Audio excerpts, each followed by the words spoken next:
Hello, my name is Austin. I'm going to be talking about 2 by 2 digit multiplication with decimals.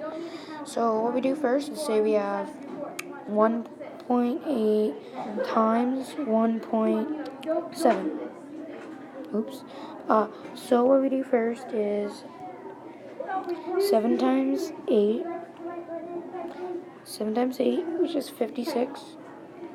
There. 7 times 1 is 7 plus 5 is 12.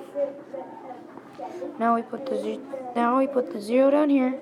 Now say 8 and 1 because I'm multiplying these digits, all three of those. So now we add.